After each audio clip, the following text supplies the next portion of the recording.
ഈ Prince and family എന്ന് പറയുന്ന സിനിമ ഒരു പുതിയ ഡയറക്ടറും അത്യാവശ്യം എസ്റ്റാബ്ലിഷ് ആയിട്ടുള്ള ഒരു റൈറ്ററുമാണ് ഇതിന്റെ മെയിൻ ചുക്കാൻ പിടിച്ചിരിക്കുന്നത്. അപ്പം ആ റൈറ്ററിലുള്ള എൻ്റെ ഒരു വിശ്വാസമാണ് ഈ സിനിമ ആദ്യമായി കമ്മിറ്റ് ചെയ്യാനായിട്ടുള്ള എന്ന് വെച്ച് ഇതിന്റെ ഡയറക്ടറെ വിശ്വാസം ഇല്ല എന്നുള്ളതല്ല, നമുക്കൊരു ഹിറ്റൊക്കെ കിട്ടുമ്പോഴാണുള്ള ആളെ കുറച്ചുകൂടെ വിശ്വാസമാകുന്നത്. അതുകൊണ്ടിട്ടാണ്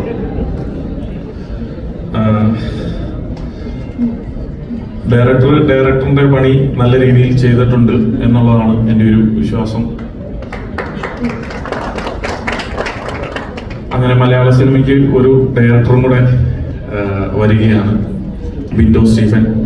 എൻ്റെ പേര് ലിസ്റ്റിൻ സ്റ്റീഫൻ ആയതുകൊണ്ടിട്ട് എന്നോട് ഒത്തിരി പേര് ചോദിച്ചിട്ടുണ്ട് എൻ്റെ ബ്രദറാണോ ബിൻഡോ സ്റ്റീഫൻ എന്ന്. അത് അല്ല എന്ന് ഒരിക്കൽ കൂടി പറയുകയാണ്. വേറെ ഫാമിലിയാണ്, വേറെ അപ്പൻ, വേറെ അമ്മ.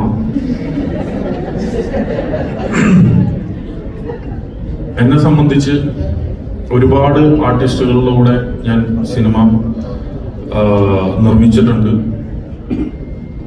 അപ്പോ ഞാൻ പാർട്ട്ണർഷിപ്പിൽ ചെയ്തിട്ടുണ്ട്, ഞാൻ സ്വന്തമായിട്ട് ചെയ്തിട്ടുണ്ട്, പല രീതിയിൽ സിനിമ ചെയ്തിട്ടുണ്ട്. ദിലീപേട്ടൻ എന്ന് പറയുന്ന വ്യക്തിയുടെ കൂടെ ഞാൻ ആദ്യമായിട്ടാണ് സിനിമ ചെയ്യുന്നത്. അപ്പം ഓരോരുത്തരുടെ ചെറുപ്പത്തിൽ ഓരോരുത്തരാണ് വലിയ ഹീറോസ് ആയിട്ട് കാണുന്നത്. അപ്പം എന്നെ സംബന്ധിച്ച് എൻ്റെ ഒരു ചെറുപ്പത്തിൽ ദിലീപേട്ടൻ വളരെ വലിയ ഹീറോയാണ്. ദിലീപേട്ടൻ എന്നെ സംബന്ധിച്ച് എന്നെ ഒരുപാട് ചിരിപ്പിച്ചിട്ടുള്ള ഹീറോയാണ്. പുള്ളിയുടെ ലൊക്കേഷനിലൊക്കെ ഞാൻ സിനിമ കാണാനായിട്ട് തന്നെ പോയിട്ടുണ്ട്.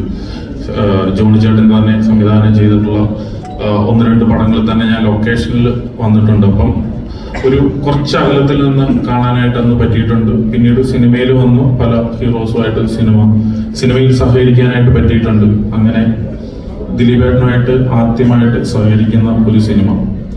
പക്ഷെ നമ്മളൊരു സിനിമയെ സംബന്ധിച്ച് നമ്മളൊരു സിനിമ എടുക്കുമ്പോൾ എപ്പോഴും നിർമ്മാതാവിനെ സംബന്ധിച്ച് ഭയങ്കര റിസ്ക്കാണ്. ഈ സിനിമ എന്തെന്ന് അറിയത്തില്ല, ദിലീപേട്ടന്റെ ഇപ്പം എല്ലാവർക്കും നല്ല സമയമുണ്ട്, മോശം സമയമുണ്ട്. അപ്പം ദിലീപേട്ടന്റെ ഒരു മോശം സമയത്തിലൂടെയാണ് ഇപ്പം ഇത് മറച്ചു വെക്കേണ്ട കാര്യമല്ല, എല്ലാവർക്കും അറിയാവുന്ന ഒരു കാര്യമാണ്. മോശം സമയത്തൂടെയാണ് പൊക്കൊണ്ടിട്ടിരിക്കുന്നത്. ആ സമയത്താണ് ഞാൻ ഈ സിനിമ എടുക്കുന്നത്.